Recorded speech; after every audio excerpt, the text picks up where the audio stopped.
Hey guys, Holly here from Instructional Tech. We are here to talk about how to get our students collaborating virtually in an authentic and engaging way.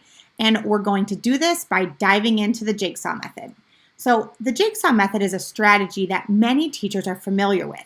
They maybe have either used it in the classroom themselves or they've used it during an in-person PD. We are going to be talking about how to use this method when our students are at home virtually learning. So this technique was developed in the 1970s, and it has a 5-decade track record of successfully reducing racial conflict in the classroom. It also has a record of increasing positive educational outcomes, things like reduced absenteeism, test performance, and even a greater liking for school can all be linked back to the successful use of the Jigsaw Method in the classroom. John Hattie's research on influential factors that are related to achievement also have the Jigsaw Method around a 0.7, which is almost double the hinge point of a 0.4. So research is backing the Jigsaw Method as a very positive way to get our students interacting in the classroom with each other and also having an impact on their learning. So let's real quick just talk about what the Jigsaw Method is and what it looks like. So the Jigsaw Method involves putting students into expert groups to do quality research and learning, and then bringing them into their mixed groups to allow students to teach each other. So let's dive into an example of how you might use this in the classroom. So I have students here in a history class, for example, and they are divided into small groups of 5 or 6 students each. Suppose their task is to learn about World War II. In one Jigsaw group, Sarah is responsible for researching Hitler's rise to power in pre-war Germany. Another member of the group, Lisa, is assigned to cover concentration camps. Michael is assigned to Britain's role in the war. Melody is asked to research the contribution of the Soviet Union. Pedro will handle Japan's entry into the war, and Clara will read about the development of the atom bomb. They each have their own individual focus that they are going to be researching. So to increase the chances that each of these reports the students are giving will be accurate, the students are doing the research and then they don't immediately take it back to their Jigsaw group. Instead, they first meet with students who have the identical assignment. So one student from each Jigsaw group will come together who are all trying to research the same thing. For example, all the students assigned to the atom bomb topic are going to meet as a team of specialists. They're going to gather their information, become experts on their topic, and rehearse their presentations. Now, we call this the expert group, and it's particularly useful for students who might initially have difficulty learning and organizing that part of the assignment, for it allows them to hear what other students are rehearsing and what they consider to be the best information to give their teammates.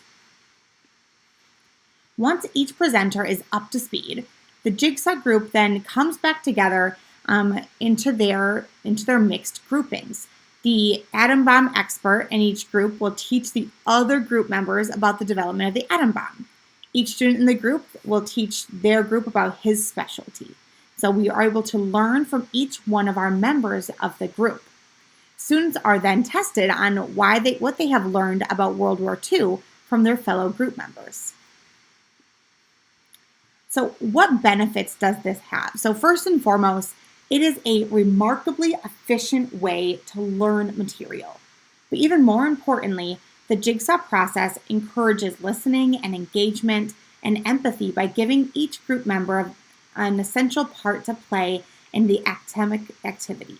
So group members must work together as a team to accomplish a common goal. That's what we're looking for in collaboration. We're looking for something that the students are doing, that they're sharing a goal, so they're truly involved in the collaboration of the assignment. And each person truly depends on the others. No one student can succeed completely unless everyone in the group works together as a team. This cooperation by design facilitates interaction among all the students in the class, leading them to value one another as contributors to their common task. When students are learning from each other, the competitive nature of education, where students are trying to outperform each other, diminishes because one student learning enhances the performance of others instead of inhibiting it. We do have some students that you might think, I'm not sure if this is going to work for these students. So let's talk about these students. We've got the dominant student. So many teachers find it useful to give roles to their students and to appoint one of their students to be the discussion leader. It's the leader's job to call on the students in a fair manner and to kind of spread that participation evenly. And so the self-interest of the group eventually reduces the problem of the dominant student. The slow student. You know the student we're talking about. So our student that might have poor study skills or might work very, very slowly. We want to make sure that student feels confident enough to present their report to the group without giving the Jigsaw group an inferior report to the other groups. And so to really deal with this problem, the students within their expert groups rely pretty heavily on each other for help and direction. So in these expert groups, students have a chance to discuss their report and modify it based off the suggestions of other members in their group. As the teacher, you'll want to be sure to be monitoring your groups, keeping an eye on the students that you know are going to need a little bit of extra time, extra support by their classmates, so that you can jump in and intervene when necessary. We have the bright student. Boredom can be a problem in any classroom, regardless of what technique you're using. However, research does suggest that there's less boredom in classrooms that regularly use the Jigsaw method. Our bright students are also encouraged to kind of develop the mindset of a teacher, and they're able to help their classmates and give them a larger purpose. And then last, our competitive student. Research does suggest that the Jigsaw has its strongest effect if it's introduced in elementary school. Usually that's because in elementary school, we haven't developed the complete competitive nature as a student yet. Once you're hitting high school, it can be an uphill battle to introduce cooperative learning to students who have never experienced it. They're used to relying on themselves. They know how to get the grade they want. They know how to do the learning. And to give some of that to another student can be very challenging for our older students. It's not something that can't happen. It just needs practice. And having a nice structure to your Jigsaw can really help students experience a positive cooperative structure of learning assignment. All right, so let's jump in and talk about how to do this virtually with our students. So there are 3 tools that we are going to be talking about. We're going to talk about Google Meet, Google Slides, and then Google Jamboard, all of which can be very useful tools for us when we are trying to navigate a virtual Jigsaw. So the first tool we're going to look at is a Jamboard. If you're not familiar with Jamboards, it's run through Google, and what it is a collaborative space for students to work in. And so I can invite all of my students into this Jamboard, and they could all be working on it at the same time. So notice here I have my group work roles. So remember we talked about the dominant student, and we needed a way to help keep that dominant student in check. Well, there's our leader, right? Our leader is making sure everyone has equal participation. You can even have a writer. So my writer is going to be the person who's taking the notes. This is someone who will be really helpful for my slow student, my student who needs more time or takes longer to write. Well, now we have a writer who's able to step into that role to help the group all become successful. As a teacher, this is for my first group.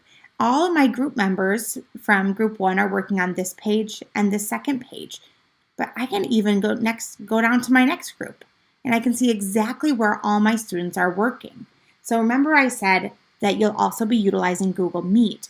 Our students need to be talking in real time, and the only way to do that is in a breakout room for a Google Meet. And so you can set up your Google Meets, and so your codes are right on this page. So students have an easy way to find where their Google Meet is. Now, I know a lot of teachers are hesitant about using Google Meets for students in breakout format because you have a hard time monitoring what's going on. And so I have a few options for you. The first thing you can do is have all of your Google Meets open at the same time. So you are in 6 different Google Meets at one time. Your camera off, your microphone off. If they have a question for you, they can write it in the chat and you'll eventually see it and you can talk with that group. This allows students to believe that your presence is there. Simply having your name on the screen can help keep students' behaviors, conversations kind of in check. And then the second thing you can do is you can record all of the Google Meets. You can record any Google Meet that you have started. And so you'll also have this record of what happened in the Google Meet, what conversations took place. So if you are ever being questioned or your students are saying that something happened in a Google Meet and you wanted to address that, you have that recording you can go back to.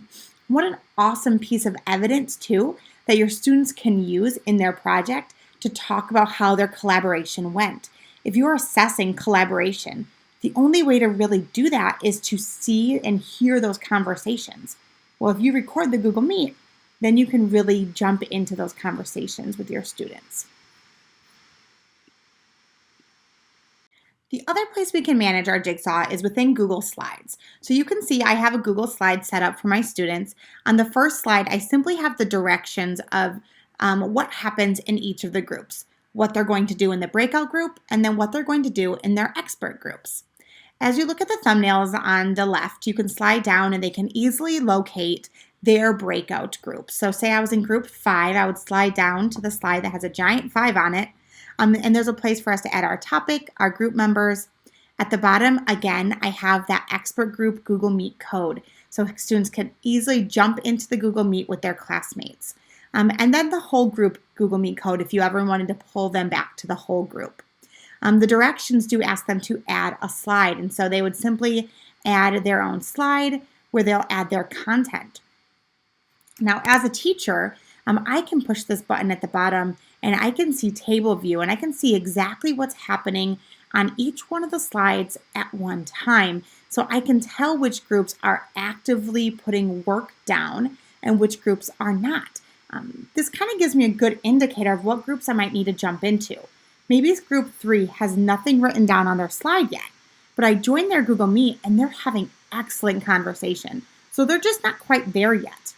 But 4 also doesn't have anything written down and they are not having excellent conversation and they need a little bit more direction on how to get started. So this is an excellent place for you to manage a jigsaw, being able to see everything that's happening at one time in one place. There are many ways that you can utilize jigsaws. So if the method I showed you isn't exactly fitting to your teaching style, you can always adapt and make changes. Maybe you want the students to learn all the material and just really specialize in one small area. That can be a virtual jigsaw. Maybe you want to have at the end have a giant class review to make sure all students are getting the information from all the sections despite what their expert gave them in terms of information. That will work for virtual jigsaw. Whatever you need to do to make the jigsaw fit your teaching style will benefit your students. So I hope this was helpful. I'm going to leave some resources down below. And thank you for joining us, and we'll see you next time.